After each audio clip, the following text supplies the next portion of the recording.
जाग जा रे योगी, मिटा दे आलस के घेरे। अमृत वेले बाबा पुकारे, देखो बाहें पसारे। बाबा प्यार तुम्हारा अमृत वेले उठाता, मोहिनी रात में मुझे जगाता। प्रेम की घंटी हृदय मंदिर में बजती, परमात्मा पुकार में आत्मा सुनती। नींद पर होती योग की विजय, माया के होते सहज पराजय। आराम नहीं मिलन चाहती, बाबा संग आत्मा खिल जाती।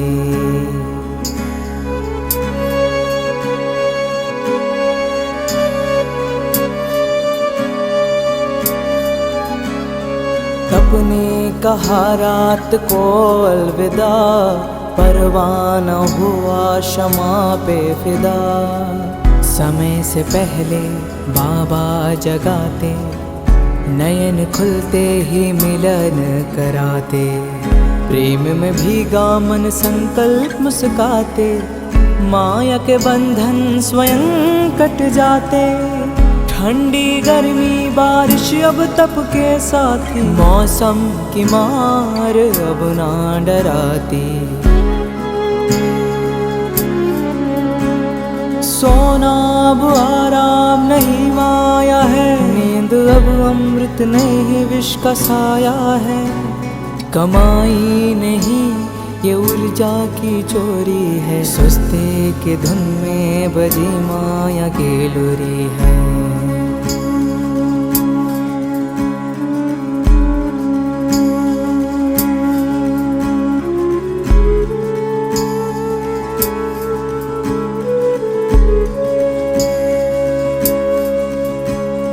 आराम की चाह वो रूह की लाचारी है, तप की राह में मन की हेरा फेरी है। जागृत में विश्व कल्याण का सूत्र हूँ, ब्रह्म मुहूर्त का प्रहरी मैं शिव पुत्र हूँ। सकल विश्व को तप से भरता, अमृत वेला में तपस्वी जलता। संकल्प से उठता नवयुग की नींव रखता, तप के ईंटों से स्वर्णिम स्वराज्य रचता। नींद की घड़ी अब बीत चुकी है, माया की छाया अब मिट चुकी है। वर्तमान में जलती है आत्मा की मशाल, मैं हूँ जागृत यही मेरा कमाल। बाबा की याद में स्वयं को गढ़ता, योग अग्नि से आलस को राख करता। मैं अब सो नहीं रहा मैं हो रहा हूँ, मैं अब खो नहीं रहा मैं जाग रहा हूँ। जाग जा रे योगी, मिटा दे आलस के घेरे। अमृत वेले बाबा पुकारे, देखो बाहें पसारे।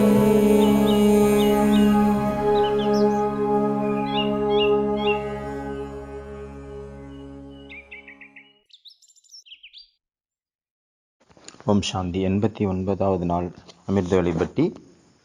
பாறைகளால் கூட நிறுத்தப்படாத நீரோட்டத்தை மட்டுமே கடலும் வரவேற்கிறது. காகிதத்தால் செய்த படகு சிறிது நேரம் மட்டுமே பயணிக்கும். எண்ணெய் இல்லாமல் எரியும் விளக்கை போல அது தானே எரிந்து போகிறது. புயல் வீசும் பொழுது எண்ணற்ற விளக்குகள் அணைந்துவிடும். விளக்குகள் எரிந்து போய் பின் இருளில் இயங்குகின்றன. எந்த தீபம் புயலிலும் அணையவில்லையோ அந்த வெளிச்சம்தான் வழி நடத்துகிறது. எந்த கால்கள் தடைகளிலும் நிற்காமல் செல்லுமோ மலைகள் கூட அவர்கள் முன்னால் தலை வணங்கும். விழுவது மீண்டும் எழுவது முன்னேற்றம் என்பது தொடர்ச்சியான படிகள். முன்னேறிக்கொண்டே காணாமல் கரைந்து போவது வாழ்க்கையின் சங்கமம். அவரின் வீரமே புனித ஸ்தலமாகும். யாருடைய மூச்சு காற்றில் தூய்த்தம் உள்ளதோ, யாருக்குள் நிச்சயத்தின் பிரகாசம் இருக்கின்றதோ, அவரே கங்கையின் பகீரதன் ஆவார். ஒவ்வொரு லட்சியமும் தவம் செய்பவர்களுக்குத்தான் உருவாக்கப்பட்டுள்ளது. விசுவாசத்தின் ஒவ்வொரு மலரும் அவரின் மாலையாக மாறும். அவரின் கழுத்து மாலையாக மாறும். வசந்த காலத்தில் தைரியத்தை பிரதிபலிக்காதவன் வெறும் கண்ணாடி துண்டாவான். தாகமற்ற உதடுகள் வெறும் சுடுகாடாகும். தனியாத தாகம் கொண்ட உதடுகளுக்கே அமிர்தம் பிராப்தமாகின்றது. தாகமற்ற உதடுகள் வெறும் கண்ணாடி துண்டாகும், வெறும் சுடுகாடாகும். தனியாத தாகம் கொண்ட உதடுகளுக்கே அமிர்தம் கிட்டும். இந்த கவிஞர் தன்னுடைய வாழ்க்கையினுடைய மனஸ்திதியை வர்ணனை பண்றாரு. காகிதத்தால் செய்யப்பட்ட, பேப்பரால் செய்யப்பட்ட போட்டாகட்டும், இல்லைன்னா எண்ணெய் இல்லாத விளக்காகட்டும், ரொம்ப நாளைக்கு நீடிக்காது, கொஞ்ச நேரத்துக்கு தான் அது நீடிக்கும். விழுவது தவறல்ல, ஆனால் விழுந்த பிறகு எழாமல் இருக்கிறது தான் பாவம், தவறு. வாழ்க்கையினுடைய ஒவ்வொரு வீழ்ச்சியும் ஒவ்வொரு தடையும் நம்ம விழுறோம் அப்படின்னா அது எழுந்திருப்பதற்கான ஒரு ஏற்பாடு. எந்த தீபமானது புயலிலும் அணையவில்லையோ அந்த தீபம்தான் வெளிச்சமாக இன்று வழி நடத்துகிறது. எந்த கால்கள் தடைகளிலும் நிற்காமல் செல்லுமோ, மலைகள் கூட அவர்கள் முன்னால் தலை வணங்கும். முன்னேறிக்கொண்டே காணாமல் கரைந்து போவது வாழ்க்கையின் சங்கமம். அவரின் வீரத்தனமே புனித ஸ்தலமாகும். அவருடைய மூச்சு காற்று தீர்த்த ஸ்தலமாகும். அவரின் நிச்சயமே பிரகாசமாகும். அவரே கங்கையின் பகீரதன் ஆவார். தபஸ்வி யார் அப்படின்னா, யார் எதுக்கும் அடிமையானவராக இல்லையோ அவர்தான் தபஸ்வி. எந்த ஒரு ரித்தி சித்தி, எந்த ஒரு மாய மந்திரமும் அந்த யோகியை பிரபாவம் செய்ய இயலாது. பிரபாவப்படலையோ அவர்தான் யோகி. வசந்த காலத்தில் தைரியத்தை பிரதிபலிக்காதவன் வெறும் கண்ணாடி துண்டாவான். யாருடைய உதடுகள்ல தாகம் இல்லையோ அவர்களுடைய உதடுகள் என்ன, வெறும் சுடுகாடு. தெரிந்து கொள்வதற்கான தாகம், அறிந்து கொள்வதற்கான தாகம், புரிந்து கொள்வதற்கான தாகம். ஞானங்கிறது ஒரு வார்த்தைகள் கிடையாது, அது ஒரு கம்பன், ஒரு வைப்ரேஷன், ஒரு அதிர்வலை, ஒரு பிரகம்பன். அது ஒரு சக்தி, அது ஒரு எனர்ஜி, அது ஒரு ஊர்ஜா. வார்த்தைகளை நம்ம புத்தகத்தின் மூலமாகவோ, ஞானத்தை புத்தகத்தின் மூலமாகவோ, வார்த்தைகள் மூலமாகவோ நம்ம பிடிச்சிடலாம். ஆனால் அது ஞானம் கிடையாது. ஞானம் என்பது கம்பன், அதிர்வலை, ஒளி அலை, சக்தி. அது நிராகாரமானது, கண்களால் பார்க்க முடியாது ஞானத்தை. இந்த ஒரு மனநிலையில் எப்போ நம்மளுடைய உள் மனம் அங்கு நிலை கொள்ளுதோ அப்பொழுதுதான் ஞானம் நமக்குள் குடியேறுகிறது. அப்போ ஆத்மா சார்ஜ் ஆகுது. எப்படி ஆத்மா சார்ஜ் ஆகுதோ அதே போல் மைண்டும் சார்ஜ் ஆகுது, அதே போல் உடலும் சார்ஜ் ஆகுது. சார்ஜிங் பண்ண வேண்டிய அவசியம் அங்கே இருக்குது, அதாவது கிரகணம் பண்ணக்கூடிய அவசியம். நம்ம இப்போ பார்த்தோம் அவ்யக்த முரளியில் ஹோலி ஹன்ஸ், புனித அன்னப்பறவைகளுடைய 3 விசேஷத்தா என்னெல்லாம்? புனித அன்னப்பறவை பகுத்தறியக்கூடிய சக்தி உடையது. அது பகுத்தறியுது, நிர்ணயம் பண்ணுது, செய்யலாமா செய்யக்கூடாதா. இது 2வது. 3வது விசேஷத்தா கிரகணம் செய்கிறது, கிரகிச்சிக்கிறது, ஏற்றுக்கொள்வது. யாருடைய உதடுகள் தாகம் உதடுகளின் தாகம் தனியவில்லையோ அந்த உதடுகளுக்குத்தான் அமிர்தம் கிடைக்கிறது. தெரிந்து கொள்ளக்கூடிய தாகம், புரிந்து கொள்வதற்கான தாகம், இந்த தாகம் நிரந்தரமாக இருக்கணும். இந்த தாகம் தான் நம்மளை முன்னாடி கூட்டிகிட்டு போகுது. நம்ம இது வரைக்கும் என்னெல்லாம் அறிஞ்சிக்கிட்டோமோ அது போதுமானது அல்ல. இப்போ நிறைய விஷயங்களை நம்ம கிரகணம் பண்ணுறதுக்கு இருக்குது. இன்னும் நிறைய விஷயங்களை நம்ம பார்க்க வேண்டியது இருக்குது, நிறைய நிர்ணயம் பண்ண வேண்டியதாக இருக்குது, நிறைய கிரகணம் பண்ண வேண்டியதாக இருக்குது. அதுக்கு முன்னாடி பகுத்தறிய வேண்டியதாக இருக்குது. கிரகணம் ரொம்ப கம்மியாக தான் பண்ணியிருக்கிறோம். நம்ம வெறும் வார்த்தைகளை மட்டும்தான் ஏற்றிருக்கோம், கிரகணம் பண்ணியிருக்கோம். நம்ம அந்த சக்தியை, அந்த ஊர்ஜாவை நம்ம எங்கே கிரகணம் பண்ணோம், அது இன்னும் பண்ண வேண்டியது இருக்குது. அந்த ஊர்ஜா நம்மளுடைய ஒவ்வொரு எண்ணம், சொல், செயலில் அது வெளிப்படும். ஹோலி ஹன்ஸ், புனித அன்னப்பறவை அப்படின்னா அவங்களுடைய 3 சக்தியும் 3 ஊர்ஜாவும் ஒரே பக்கத்திலேயே பாயும். காகிதத்தாலான கப்பலும் யூஸ் ஆகாது, பிளாஸ்டிக் கப்பலும் யூஸ் ஆகாது. உண்மையான கப்பல் வேணும். புயல் வீசும் பொழுது அதை எதிர்த்து செல்லக்கூடிய அளவு தகுதி பெற்றது. புயல்களில் நிறைய விளக்கு தீபங்கள் அணைஞ்சு போகுது. எந்த தீபம் அணையலையோ அந்த தீபம்தான் மற்றவர்களுக்கு வெளிச்சம் காட்டுகிறது. எந்த தீபம் மேலோட்டமாக எரியுது, அதாவது எல்லாரும் நிறைய பேர் வெளிப்பகட்டுக்காக ஏதோ செஞ்சிட்ருக்காங்களோ அவங்க ரொம்ப காலத்துக்கு நீடிக்க மாட்டாங்க. அவங்களுடைய அந்த வீரத்தனம் தான் புனித ஸ்தலம், அவங்களுடைய மூச்சு காற்றை தீர்த்தஸ்தலம்.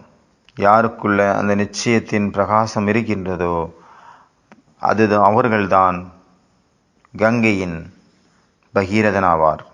அவரே கங்கையின் பகீரதன். கங்கையை வர வச்சார்ல பகீரதன் இந்த பூமியில் அப்படின்னு காட்டியிருக்காங்கல்ல பக்தியில். அதனால் இந்த மார்க்கத்தில் நிறைய தடைகள் இருக்குது. அதனால் ஒவ்வொரு ஸ்டெப்லேயும் நம்ம பகுத்தறிய வேண்டியது இருக்கும், நிர்ணயம் பண்ண வேண்டியது இருக்கும், கிரகணம் பண்ண வேண்டியது இருக்கும். இந்த 3 சக்திகள் தான் அன்னப்பறவையின் பரிபாஷையாகும். அன்னப்பறவையினுடைய விளக்கம், அன்னப்பறவையினுடைய அடையாளம், புனித அன்னப்பறவை, அதாவது ஹோலி ஹன்ஸினுடைய அடையாளம். அப்போ இன்றைய அமிர்த வேலையினுடைய காட்சி. ஒவ்வொரு நாளும் ஒவ்வொரு விதமான குழந்தைகளுடைய பாபா பார்த்துட்ருக்கிறார். அமிர்த வேலை அப்படிங்கிறது சைத்தன்யத்தன்மையினுடைய நுழைவாயில். சிலர் அந்த நுழைவாயிலுக்கு பக்கத்தில் வர்றாங்க, போயிடுறாங்க. சிலர் வராங்க, அந்த வாசலுக்குள்ளே போயிடுறாங்க. சிலர் எடுக்கிறாங்க, கொஞ்சம் பொருட்களை மட்டும் எடுக்கிறாங்க. சிலர் அங்கேயே இருந்துடுறாங்க. பலவிதமான விதத்தில் குழந்தைங்க பாபாவுக்கு ஃபோன் பண்ணுறாங்க. ஹலோ அப்படின்னு. எடுக்கிறது யார்? மாயா தான் எடுக்குது. ஹலோ, ஐ ஆம் மாயா ஸ்பீக்கிங். ஹலோ, யார் பேசுகிறது? நான் மாயா பேசுகிறேன். அப்புறம் நம்ம சொல்கிறோம் ஃபோனை கட் பண்ணு அப்படின்னு சொல்கிறோம். மாயா சொல்லுது நீ கட் பண்ணு. நம்ம சொல்கிறோம் நீ கட் பண்ணு ஃபஸ்ட்டு. மாயா சொல்லுது ஃபஸ்ட்டு நீ கட் பண்ணு. 2 பேருமே ஃபோனை கட் பண்ண மாட்டேங்கிறோம். ராங் நம்பர் டயல் பண்ணிட்டாங்க. இதுதான் ஃபஸ்ட்டு கிரேடு குழந்தைங்க. ஒரு வெரைட்டி. சிலர் அந்த மாதிரி இருக்காங்க. அவங்க டயல் பண்ணுறாங்க, ஆனால் போகிறதே இல்லை. ஃபோன் கனெக்ட் ஆகிறதே இல்லை. அதுக்கும் நிறைய காரணம் இருக்குது. நம்ம ஃபோன் ஒருத்தருக்கு பண்ணுறோம், அவங்களுக்கு ஃபோனே போகலை, இல்லை ஃபோன் கிடைக்கல அப்படின்னா என்ன அர்த்தம்? நெட்வொர்க் இல்லாமல் இருக்கலாம். 2வது அவங்களுக்கு பேலன்ஸ் இல்லாமல் இருக்கலாம். இல்லைன்னா அவங்க ஃபோன் சார்ஜ் இல்லாமல் இருக்கலாம். ஒருவேளை நம்ம டயல் பண்ண நம்பரே தவறான நம்பராக இருக்கலாம். இல்லைன்னா சேவ் பண்ணதே நம்ம தப்பான நம்பரை சேவ் பண்ணி வச்சுருப்போம். இல்லைன்னா நமக்கு டயல் பண்ணவே தெரியல. நெட்வொர்க்கில் நிறைய கன்ஃபியூஷன். ஒரே நேரத்தில் எல்லாருமே ஆன்லைனில் வந்துட்டாங்க அதிகாலையிலே. அப்போ நெட்வொர்க் ப்ராப்ளம் இருக்கும் இல்லையா? இல்லைனா ஃபோனில் சிம் கார்டே போடாமல் இருந்திருப்போம். இல்லைன்னா நம்ம ஏரோப்ளைன் மோடில் வச்சுருப்போம். இல்லைனா இப்படி இருக்கும், ஃபோன் இருக்குது ஆனால் பாஸ்வேர்டு என்ன அப்படிங்கிறது தெரியல. நிறைய மாதாஸ் வராங்க எங்கள்கிட்ட ஹாஸ்பிட்டலில். நாங்கள் சொல்கிறோம் நீங்கள் அட்மிட் ஆகுங்க. அப்போ அவங்க சொல்கிறாங்க நான் தனியாக வந்திருக்கேன், என் கூட யாரும் இல்லை. ஃபோன் பண்ணுங்கள். ஃபோன் எடுத்தால் ஃபோன் பாஸ்வேர்டு மதுபன்லேயே வச்சுட்டு வந்திருப்பாங்க. புக்கில் டைரியில் எழுதி வச்சுருப்பாங்க. பாஸ்வேர்டு தெரில. பாஸ்வேர்டு இல்லாமல் எப்படி ஃபோனை ஓப்பன் பண்ணுறது, எப்படி திறக்கிறது? சில நேரத்தில் அவுட் ஆஃப் கவரேஜ் ஏரியாவும் இருக்கும். சில நேரம் கால் வெயிட்டிங்கில் இருக்கும். நம்ம கால் பண்ணிகிட்டே இருப்போம் சில நேரம். ஆனால் என்ன சொல்லுவோம், இந்த தடத்தின் அனைத்து இணைப்புகளும் பிஸியாக உள்ளன. இந்த தடத்தின் அனைத்து இணைப்புகளும் பிஸியாக உள்ளது. நம்ம பரந்தாமத்துக்கு டயல் பண்ணுறோம். பரந்தாமத்துலேருந்தே மெசேஜ் வருது, வைரஸால் பாதிக்கப்பட்டிருக்கு, இல்லை அப்படின்னா சாஃப்ட்வேர் அப்டேட் பண்ணலை. இந்த மாதிரி நிறைய காரணங்கள் இருக்க வாய்ப்பு இருக்குது. நிறைய ஆப்பை இன்ஸ்டால் பண்ணி வச்சுருக்குறாங்க.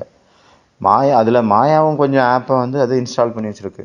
மாயாவனுடைய ஆப் என்ன அப்படிங்கிறது தான் நம்ம இன்றைக்கி டிஸ்கஸ் பண்ண போகிறோம். மாயாவால் இன்ஸ்டால் பண்ணப்பட்ட ஆப் என்னது? அலட்சியம், சோம்பேறித்தனம், சாக்குப்போக்கு, அவமரியாதை, ஸ்ரீமத்துக்கு புறம்பாக நடக்கிறது. 2 மணி ஆயிடுச்சு, ஆனால் என்ன சொல்லுது மனசு? ஒரு 5 நிமிஷம் கழித்து எந்திரிக்கிறேன், 5 நிமிஷம் கழித்து எந்திரிக்கலாம் அப்படின்னு நினைக்கிறேன். ஆனால் எந்திரிச்சு பார்க்கும்போது மணி 3 ஆயிடுச்சு. ஆவேசத்தில் அறிவை இழப்பது கூட ஒரு ஹிம்சை ஆகும். இப்போ நம்ம வாணி கேட்டோம் இல்லையா, பாபா என்ன சொல்கிறாரு? நீங்கள் பகுத்தறிகிறது இல்லை சரியா? டாக்டர் என்ன பண்ணுறாரு? நாடியை பிடிச்சு பார்த்து பகுத்தறிகிறாரு. பேஷண்ட்டை சரியாக நம்ம பார்க்காம நம்ம மருந்து கொடுத்தோம் அப்படின்னா அந்த மருந்து கூட ஒரு விஷத்துக்கு சமமானது. பாபா என்ன சொல்கிறாரு? முதல்ல பகுத்தறியுங்க, அப்புறமா ஞானம் கொடுங்க. இவர் யார், எந்த லட்சியத்துக்காக வந்திருக்காரு அப்படின்னு முதல்ல பகுத்தறியணும். அப்புறம் ஞானம் கொடுக்கணும். அதே போல் அங்கே கூட நிறைய குழந்தைங்க இருக்காங்க. சில குழந்தைங்க பாபா மகிமை பாடிட்டு இருக்காங்க. பாபாவுடைய குணத்தையே பாபாவுக்கு சொல்லிட்டு இருக்கிறாங்க. அவ்வளோ கள்ளங்கபடம் இல்லாத குழந்தைங்களா இருக்காங்க. அவ்வளோ கள்ளங்கபடம் இல்லாத குழந்தை, அவ்வளோ கள்ளங்கபடம் இருக்காங்க. இது மாயாவா, இல்லை இது நீ தூக்கமா, இல்லை யோகாவா அப்படின்னு கூட கன்ஃபியூஷனில் தெரியாமலே இருக்காங்க. ஏன்னா போலா பாபாவனுடைய குழந்தைங்க இல்லையா, கள்ளம் கபடம் போலாநாத்தினுடைய குழந்தைங்க போலாவாக இருக்காங்க. இது பாபாவா மாயாவான்னு கூட அவங்களால கண்டுபிடிக்க முடியாத அளவு போலாவாக இருக்காங்க. அப்புறம் அடுத்த வெரைட்டி குழந்தைங்க, அவங்க மகாரதிகள்.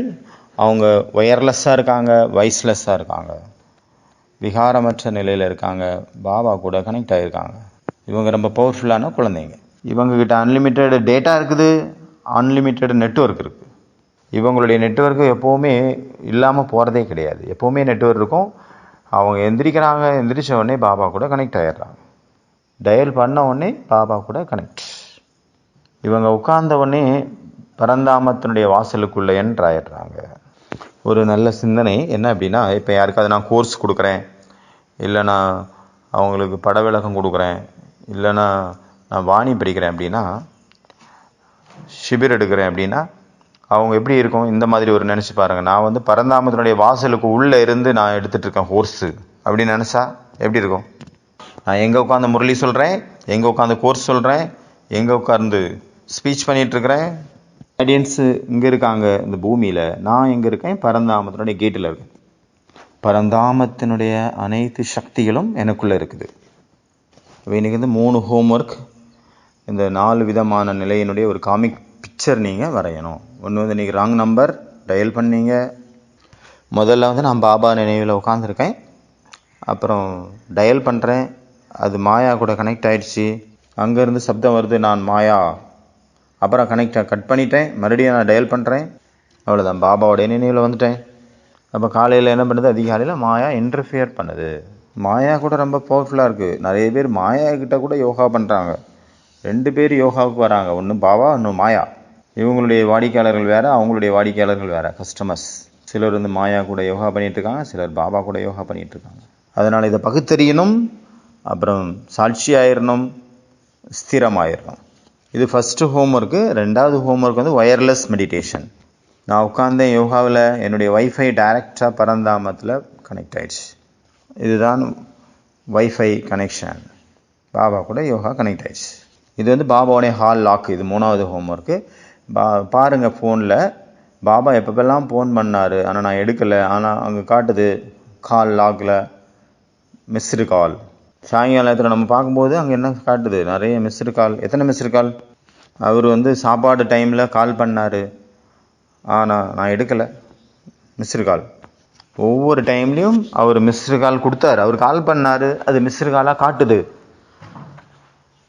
ஈவினிங் கூட பாபா கால் பண்ணார் யோகாவுக்கா டைமுக்காக. சைலண்டில் போட்டிருந்தேன், அதனால் கால் வந்ததே தெரில. பாபா வந்து கால் பண்ணிகிட்டே இருக்கார், ஆனால் நம்ம எடுக்கிறதில்ல. கடைசியில் பார்க்கும்போது எவ்வளோ மிஸ்டு கால் காட்டுது ஃபோனில், ஆனால் நம்ம கால் பண்ணும்போது மாயாவுக்கு போயிடுது. எந்த வினாடி கூட நம்மளுடைய கடைசி வினாடியாக ஆகலாம். மேலே இருக்கிறவர் எப்போ நம்ம கணக்கை முடிப்பார் நமக்கு தெரியாது. ஒரு பெண் வராங்க, அவங்க கடைக்கு போகிறாங்க, இந்த அவனுடைய 10 ரூபான்னு அந்த கடைக்காரருக்கு கொடுக்குறாங்க. அதாவது 70 ரூபாய்க்கு நான் சப்ஜி வாங்கினேன், 100 ரூபா கொடுத்தேன், ஆனால் நீ 40 ரூபா திருப்பி கொடுத்துட்ட, அதனால நான் 10 ரூபா திருப்பி கொடுக்குறதுக்காக வந்தேன். அந்த கடைக்காரருக்கு ஆச்சரியமாக இருக்குது. நீங்கள் காய்கறி வாங்கும்போது எவ்வளோ அடிமட்ட விலைக்கு குறைச்சி கேட்டீங்க. 10 ரூபா பொருள் 5 ரூபாய்க்கு கேட்டீங்க, 20 ரூபா பொருள் 10 ரூபாய்க்கு கேட்டீங்க, அந்த மாதிரி அடித்து பேசுனீங்க. இப்போ 10 ரூபாயை திருப்பி கொடுத்து வந்திருக்கீங்களா? அவங்க சொல்கிறாங்க ஆமாம். அவங்க சொல்கிறாங்க விலை குறைக்கணும் அப்படின்னா அது என்னுடைய உரிமை, ஆனால் அந்த விலை ஃபிக்ஸ் ஆகிடுச்சு அப்படின்னா அதை கொடுக்கறது என்னுடைய பொறுப்பு. அதனால் நீ என்ன எனக்கு எக்ஸ்ட்ரா கொடுத்தியோ அதை நான் ரிட்டர்ன் பண்ணுறதுக்கு வந்திருக்கிறேன். அப்போ அவருக்கு ஆச்சரியமாக இருக்குது. அவர் கேட்குறாரு, நீங்கள் எங்கேருந்து வரீங்க? அவங்க ஒரு இடம் சொல்கிறாங்க. அது பார்த்தா அந்த கடையிலேருந்து 10 கிலோமீட்டர் தூரம், 10 கிலோமீட்டர் தூரம் ட்ராவல் பண்ணி 10 ரூபா கொடுக்குறதுக்கு வந்திருக்கிறாங்க. அவங்க சொல்கிறாங்க நான் ராத்திரி கூட வந்தேன், கடை பூட்டி இருந்தது, போயிட்டேன், அதனால தான் இப்போ காலையில் வந்தேன். அவர் கேட்குறாரு ஏன் இப்படி பண்ணுறீங்க? அவங்க சொல்கிறாங்க தெரியல, மேலே இருக்கிறவர் எப்போ நான் கணக்கு முடிப்பார்னு யாருக்கு தெரியும்? பத்தானஹி, தெரியலை அப்படிங்கிறாங்க. தெரியவில்லை, தெரியாது. மேலே இருக்கிறவர் எப்போ நம்மளுடைய கணக்கை முடிப்பார் அப்படின்னு யாருக்கு தெரியும் அப்படின்னு சொல்லிட்டு போயிடுறாங்க. அவங்க போயிடுறாங்க. ஆனால் அந்த கடைக்காரருக்கு மனசுக்குள்ளே குழப்பம் ஓடுது. ராத்திரி ஃபுல்லாக தூக்கம் வரல அவருக்கு. காலையில் அமிர்த வேளையில் எந்திரிக்கிறாரு, ஓடுறாரு ஒரு கடைக்கு. அந்த கடையில் போய் அந்த கடையில் இருந்த ஓனருக்கு 300 ரூபாய் கொடுக்குறாரு. நான் உங்களுக்கு 300 ரூபா கொடுக்கணும், பாக்கி இந்த பிடிங்க. அதை அவர் சொல்கிறார், நீ காலையில் விடிஞ்ச பிறகு கூட வந்திருக்கலாமே, மத்தியானம் கூட வந்திருக்கலாமே, சாயங்காலம் கூட வந்திருக்கலாமே. அவர் சொல்கிறாரு, யாருக்கு தெரியும்? மேலே இருக்கிறவர் எப்போ நம்ம கணக்கை முடிப்பார், எப்போ நம்மளை கூப்பிட்டுப்பாருன்னு யாருக்கு தெரியும்? அப்புறம் நான் கடன்காரனாக செத்து போயிடுவேன். அவர் சொல்கிறார், யாருக்கு தெரியும் எப்போ மேலே உள்ளவர் நம்ம கூப்பிடுவாருன்னு யாருக்கு தெரியும்? அதனால தான் இப்போவே ஓடி ஓடி வந்தேன், கொடுத்துட்டேன் கணக்கை, ஓம் சாந்தி சாந்தி ஆகிட்டேன். அவர் போயிடுறாரு. ஆனால் இவருக்கு குழப்பம் ஆரம்பிக்குது. அவருக்கு ராத்திரி பகலாக நிம்மதியே இல்லை. அவர் யோசித்து பார்க்குறாரு, நான் 10 வருஷத்துக்கு முன்னாடி 13 லட்சம் ஒரு ஆள்கிட்ட வந்து வாங்கியிருந்தேன். ஆனால் அவர் இறந்து போயிட்டாரு. நான் என்ன நினச்சிக்கிட்டேன், அவங்களுடைய வீட்டில் உள்ளவங்களுக்கு யாருக்கும் தெரியாது, அதனால் நான் கொடுக்கவே இல்லை. இப்போ மேலே இருக்கிறவர் உப்பர் வாலா எப்போ நம்மளுடைய கணக்கை முடிப்பாருன்னு தெரியாது. ஆனால் அவருடைய மனைவி வந்து ரொம்ப ஏழ்மையில் கஷ்டப்பட்டுட்டு இருக்காங்க, அங்கே வீட்டு வேலை செஞ்சு பொழைச்சிட்ருக்குறாங்க அப்படின்னு மட்டும் தெரியும். அவங்களுடைய 2 சின்ன குழந்தைங்களை வச்சு அவங்க கஷ்டப்பட்டு வளர்த்திட்ருக்குறாங்க, அவங்களுக்கு சரியான படிப்பு கொடுக்க முடியல, அது மட்டும் தெரியும். அப்போ ஓடி போகிறாரு. ஓடி போய் அந்த மாதாஜியோட வீட்டுக்கு ஓடி போய் கதவை தட்டுறாரு. அவங்கள பார்க்குற, அவங்க குழந்தைங்களையும் பார்க்குறாரு. அவங்கள பார்த்து அந்த பணத்தை திருப்பி கொடுக்குறாரு. அந்த மாதாஜி யார் தெரியுமா? காலையில் 10 ரூபா கொடுத்தாங்களா அவங்க தான். அன்னைக்கு காலையில் 10 ரூபா எக்ஸ்ட்ரா கொடுத்துட்டியே அப்படின்னு சொல்லி ரிட்டர்ன் பண்ணாங்களா, அவங்க தான் அந்த மாதாஜி. கர்ம கணக்கை பார்த்துக்குங்க, கணக்கு வழக்கு எப்படி இருக்குது. அவருடைய கணவர் வந்து நேர்மையாக இருக்கணும் அப்படிங்கிறத சொல்லி கொடுத்துட்டு போயிருக்கிறாரு. அப்போ பாருங்கள், 10 ரூபாயை அவங்க ரிட்டர்ன் பண்ணதுனால அவங்களுக்கு எவ்வளோ லாபம் கிடச்சிருச்சு? 13 லட்சம் லாபம். எப்படி கிடச்சிது யாருக்கு தெரியும் அப்படிங்கிற வார்த்தையினால். இது வந்து ஒரு சர்க்கிள். நம்மளுடைய ஒரு குணம், நல்ல குணம், அது வந்து உள்ளுக்குள்ளே ஒரு பலனை அது கிரியேட் பண்ணுது. அது 4 பக்கமும் பரவும். அதனால் எப்படி சொல்ல முடியாது இது ஒரு சின்ன காரியம் அப்படின்னு சொல்ல முடியாது. அது வந்து சின்ன காரியம் கிடையாது, அது பட்டர்ஃப்ளை எஃபெக்ட். எங்கேருந்து எங்கே, எங்கேருந்து எங்கே, எங்கேருந்து எங்கே பெரிய விஷயமாக மாறிடுது. அவங்களுக்கு தெரியவே செய்யாதுல்ல 13 லட்சம் நமக்கு வர வேண்டியது இருக்குன்னு, அந்த விஷயமே தெரியாது. ஏன்னா அவங்களுடைய ஹஸ்பண்ட் வந்து பணம் கொடுத்துருந்தாரு, அவர் இறந்துட்டாரு, அவர் சொல்லவும் இல்லை. ஆனால் கூடவே அவருடைய ஃப்ரெண்டு, அவர் என்ன நினைக்கிறாரு யாருக்கு தெரியும்? யாருக்குமே தெரியாது. அப்போ எதுக்கு கொடுக்கணும்? எத்தனை வருஷமாக அவர் கொடுக்காமலே இருக்கிறாரு. ஆனால் அவங்களுடைய ஒரு காரியம், ஒரு சின்ன காரியம், ஒரு 10 ரூபாய் ரிட்டர்ன் பண்ண அந்த உயர்ந்த காரியம், அது ஒரு சக்கரத்தை கிரியேட் பண்ணிச்சு. பார்த்தீங்களா? கால சக்கர கதிமான், கால சக்கர கதிமான். இந்த சக்கரம் வந்து ஊர்ஜா, அந்த சக்தியினுடைய ஒரு விளையாட்டு. அவங்களுக்கு கிடைச்சது அவங்களால உருவாக்கப்பட்ட எண்ணங்களுடைய பரிணாமம், அவங்களால உருவாக்கப்பட்ட சக்திகளுடைய பரிணாமம், அவங்களால உருவாக்கப்பட்ட வைப்ரேஷனுடைய பரிணாமம். அந்த எண்ணம் அந்த பணத்தை அவங்களுக்கு நோக்கி இழுத்துச்சு. முழு விளையாட்டுமே ஊர்ஜா, தரங், கம்பன், பிரகம்பன், வைப்ரேஷனுடைய விளையாட்டு. இது அதிர்வலைகள், அந்த மாதிரி எல்லாத்தினுடைய ஒரு விளையாட்டாகத்தான் இருக்குது. மற்றபடி வேற ஒன்றும் இல்லைங்க. நம்ம என்ன பேசுகிறோம் அப்படிங்கிறது முக்கியம் இல்லை. ஞானம் என்பது வார்த்தைகள் மட்டும் அல்ல, அது ஒரு சக்தி, அது ஒரு வைப்ரேஷன், அது ஒரு தரங்க், அது ஒரு கம்பன், அது ஒரு பிரகம்பன், அது ஒரு ஃப்ரீக்வன்சி, அது ஒரு வைப்ரேஷன். அதனால் 3ஐயும் நம்ம வந்து சார்ஜ் பண்ணிகிட்டே இருக்கணும். உடல், மனம், வார்த்தைகள். நம்ம உடலை வந்து ஊர்ஜா சக்தியினால், இந்த பிராணசக்தின்னு சொல்கிறோம்ல, காற்று, அதன் மூலமாக நம்ம சார்ஜ் பண்ணுறோம் அப்படின்னா அப்போ நமக்கு சாப்பாடினுடைய தேவை வந்து கம்மியாயிடும். கம்மியான உணவு எடுத்துக்கிட்டால் கூட நம்மளுடைய உடல் வந்து ரொம்ப ஆரோக்கியமாக இருக்கும். அப்புறம் மனசை நம்ம சார்ஜ் பண்ணிகிட்டே இருக்கோம் அப்படின்னா மனசு ரொம்ப பவர்ஃபுல்லாகிடும். அப்புறம் சூழ்நிலைகளில் அது தடுமாறாது, மாட்டிக்காது. அது வந்து சூழ்நிலைகளில் உதாஸ் ஆகாது, இல்லைன்னா அது உதாசி ஆயிடுது, சந்தேகத்தால் தன்னைத்தானே நிரப்பிக்கொள்ளுது. கொஞ்ச நாளாக வந்து ஒரு யூத்து என்னோட ஆஸ்பத்திரிக்கு வந்துகிட்டே இருக்கிறாரு.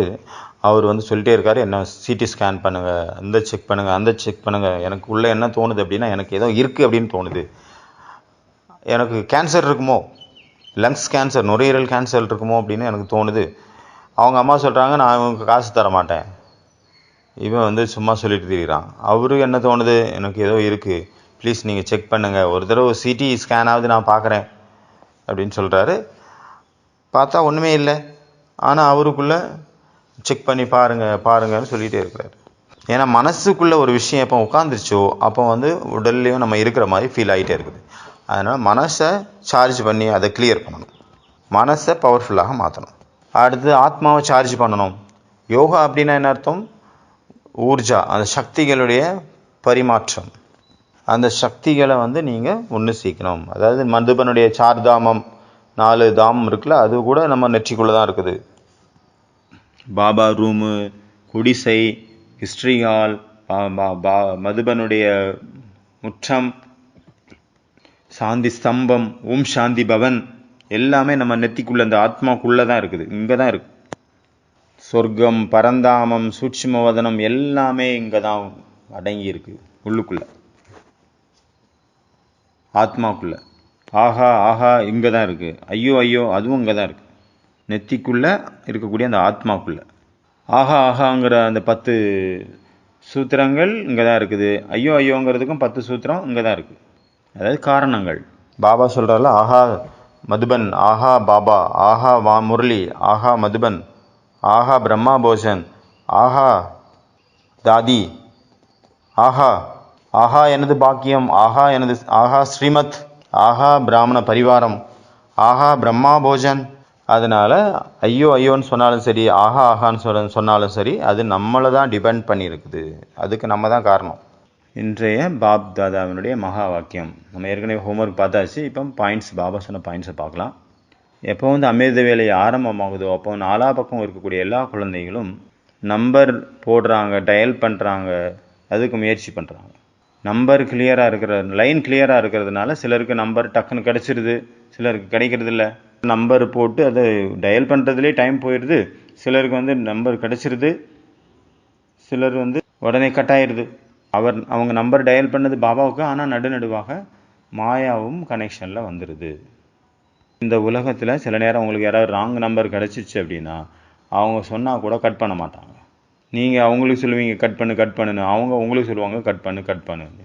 இதே போல் மாயா கூட அந்த நேரத்தில் பலவீனமான குழந்தைங்களுக்கு அது டயல் பண்ணிடுது, நடுவில் வந்து அது பேசுது, அவங்கள கன்ஃபியூஸ் பண்ணுது, ரொம்ப டிஸ்டர்ப் பண்ணுது. ஏன் அப்படின்னா அவங்க ஃபுல் டே அலட்சியம், சோம்பேறித்தனத்தினுடைய வாடிக்கையாளர்களாக இருந்தாங்க, அதனால் டிஸ்டர்ப் பண்ணுது மாயா வந்து.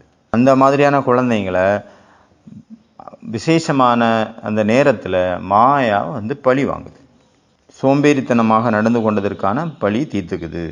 சிலர் சொல்கிறாங்க இல்லையா, நான் சீக்கிரமாக தூங்கிட்டேன், ஆனாலும் எல்லாமே சரியாக பண்ணிட்டேன், ஆனாலும் கூட காலையில் தூக்கம் வருது. அமிர்த யோகாவில் முழு அமிர்த வேலை புத்தகத்தையும் நான் கரைச்சி குடிச்சிட்டேங்க, ஆனாலும் தூக்கம் வருகிறது. அதற்கான காரணம் என்ன? சூட்சுமமான அவக்ஞை, சூட்சுமமாக ஏதோ நம்ம பாபாவுக்கு கட்டளைக்கு கீழ்ப்படியாத வேறு வேலை பண்ணியிருக்கோம், ஸ்ரீமத்துக்கு புறம்பா, இல்லைன்னா சூட்சுமமாக நம்ம ஏதோ பாவம் கர்மம் செஞ்சுருக்கிறோம். அதனுடைய தண்டனை தான் அமிர்த வேலையில் நமக்கு தூக்கம் வருது. ஏதோ ஒரு ஆத்மாவுக்கு நான் துக்கம் கொடுத்துருக்குறேன் ஃபுல் டேயில் அப்படின்னு அர்த்தம். ஒரு ஆத்மா இருந்தது யஜ்யத்தில், அவங்க சொல்லிகிட்டு இருந்தாங்க ஒருத்தரை பற்றி, இவங்க டெய்லி என்ன அவ்வளோ கொடுமைப்படுத்துகிறாங்க அப்படின்னு சொல்லிட்டு இருந்தாங்க. ஆனால் இப்போ அவங்க வேறு இடத்துக்கு போயிட்டாங்க. அவங்க யாரை பற்றி சொன்னாங்களோ அவங்க நான் இப்போவும் இருக்காங்க, அவங்கள நான் பார்த்துட்ருக்கேன். அவங்களுக்கு பார்த்தீங்கன்னா அவ்வளோ வியாதி. ஏன்னா எவ்வளோ அந்த இதயத்தை உடச்சி துக்கம் கொடுத்தாங்க, எப்படி அவங்க சந்தோஷமாக இருக்க முடியும்? இன்னொருத்தருடைய இதயத்தை உடச்சி அவங்க துக்கம் கொடுத்துட்டு நம்ம சந்தோஷத்துக்காக யோகா பண்ணால் யோகா எப்படி வரும்? அவங்களுடைய ரூபம் வந்து நிறைய பயங்கரமாக இருக்குது. அமிர்த வேலைக்கு முன்னாடி அவங்களுடைய ரூபம் பல விதத்தில் இருக்குது. சில நேரம் பாபாக்கிட்ட இருந்து எல்லாத்தையும் அடையிறதுக்காக பாபாவுக்கே அவருடைய குணங்களை அவர்கிட்ட சொல்கிறாங்க. பாபா நீங்கள் சாந்தி கடல், சக்தி கடல், அன்பு கடல், நீங்கள் வந்து கருணை கடல், நீங்கள் ஆசசர சக்திவான், நீங்கள் குழந்தைகளுக்காக தான் வந்திருக்கிறீங்க. சில நேரம் மாயாவனுடைய டிஸ்டர்பன்ஸ் தாங்க முடியாமல் சர்வசக்திகள்ங்கிற ஆயுதத்தை எடுத்து அதன் மீது தாக்குதல் தொடுக்க முயற்சி பண்ணுறாங்க. சில நேரம் கத்தியை பயன்படுத்துகிறாங்க, சில நேரம் கேடயத்தை பயன்படுத்துகிறாங்க. ஆனால் அவங்களுக்கு அந்த ஜோஸ் இருக்குது, அந்த ஆக்ரோஷம் இருக்குது. ஆனால் அது கூட பாபாவுக்கு நேர்மையானவராக, பாபாவுக்கு நன்றி உள்ளவராக, விசுவாசம் உள்ளவராக இல்லாத காரணத்தினால, ஸ்மிருதி சுரூபமாக ஆகக்கூடிய அந்த சக்தி இல்லாத காரணத்தினால, அதனால் அதை ஒரு விதை சுரூப நிலை இல்லைன்னா ஆனந்த சுரூபம் அப்படின்னு புரிஞ்சுக்கிறாங்க. இந்த மாதிரி ஆத்மாக்கள் எந்த மாதிரி சொல்லுவாங்க? அவங்க சொல்லுவாங்க, இன்றைக்கி நல்லா யோகா பண்ணேன், பாபா கூட நல்லா கனெக்ட் ஆயிடுச்சு, நிறைய சாந்தி அனுபவம் பண்ணேன், நிறைய சுக அனுபவம் பண்ணேன், ஆனந்தம் அனுபவம் பண்ணேன். ஆனால் தூங்கிட்டு இருந்திருப்பாங்க. நம்ம பார்த்துருப்போம், அவங்க கொரட்டை விட்டு தூங்கியிருப்பாங்க யோகாவிலே. ஆனால் அவங்க என்ன சொல்லுவாங்க அனுபவத்தில்? ஆஹா, என்ன ஒரு அனுபவங்கிற. அவங்க தான் முதல் ஆளாக அனுபவம் சொல்லுவாங்க. இன்றைக்கி தான் என்னுடைய யோகாவே ரொம்ப சூப்பராக இருந்தது, இன்றைக்கி மாதிரி என்றைக்குமே இருந்ததே இல்லை, அந்த மாதிரி அனுபவம் சொல்லுவாங்க. இவங்களை என்னன்னு ஒன்றும் சொல்ல முடியாது, ஒன்றும் பண்ணவும் முடியாது. அல்ப காலத்தினுடைய தூக்கத்தின் மூலமாக கிடைச்ச அந்த ரெஸ்ட்டை அவங்க அதீந்திரிய சுகம்னு புரிஞ்சுக்கிறாங்க. இந்த மாதிரி அநேக விதமான குழந்தைங்களுடைய ரூபத்தை பாபா பார்க்குறாரு. அப்புறம் மகாரதிகள் 3வது குரூப்பு. மகாரதிகள் அவங்க எண்ணக்கூடிய அளவு கம்மியாக இருந்தாங்க. அவங்க அஷ்டரத்தினம், அஷ்டசக்திகள். அவங்க அவங்களுடைய ஒவ்வொரு எண்ணம் சொல் செயலும் சமமாக இருக்குது, பாபாவுக்கு சமமாக இருந்தது. அந்த மாதிரி அஷ்டசக்தி நிறைந்த குழந்தைங்க, மகாரதி குழந்தைங்க, அவங்க நம்பர் போட வேண்டிய அவசியமே இல்லை. வந்தாங்கன்னு நினச்சாங்க, கனெக்ட் ஆகிடுச்சு, பேச ஆரம்பிச்சிட்டாங்க பாபா கூட. அவங்களுடைய கனெக்ஷன் நிரந்தரமாக இருக்குது, ஒயர்லெஸ் கனெக்ஷன். அதாவது நிர்விகாரி அப்படிங்கிற ஒயர்லெஸ் கனெக்ஷன். அவங்க நினச்சாங்க, உடனே அங்கே சந்திப்பு ஏற்பட்டது. அந்த மாதிரி வர்தானி குழந்தைகள் எத்தனை பேர் இருந்தாங்க? ரொம்ப கம்மியாக பேர் தான் இருந்தாங்க. இதுதான் அமிர்த வேலையினுடைய சீனரி. அப்போ பாருங்கள், அனலைசிஸ் பண்ணது எவ்வளோ டீப் அனலைசிஸ், சூட்சமாக இருக்குது. அப்போ பார்த்தவருடைய கண்ணு எவ்வளோ பவர்ஃபுல்லாக இருந்திருக்கும், எவ்வளோ நுட்பமான விஷயங்கள் எல்லாம் கேட்ச் பண்ணி அதை வர்ணனை பண்ணுறாரு. எல்லாத்தையும் கேட்ச் பண்ணிட்டாரு. எந்த மாதிரி எந்த போஸ்டில் இருக்காங்க எல்லாத்தையும், மனசனுடைய எல்லா நிலையும் கேட்ச் பண்ணிட்டார். அச்சா, ஓம் சாந்தி. இன்றைய கவிதை சொல்கிறாங்க சிஸ்டர். இது பாபா சம்பந்தப்பட்ட கவிதை. இன்றைய கவிதையினுடைய தலைப்பு சோலினுடைய ரோலினுடைய கோல். அதாவது ஆத்மாவினுடைய ரோலினுடைய வார்த்தைகளினுடைய ஒரு லட்சியம். இல்லைன்னா இப்படி எடுத்துக்கலாம், ஆத்மாவினுடைய ரோல் என்ன இருக்குது, அது என்ன பேசணும் அப்படிங்கிற ஒரு சுழற்சி, ஒரு சக்கரவியூகம் அப்படின்னு சொல்லலாம்.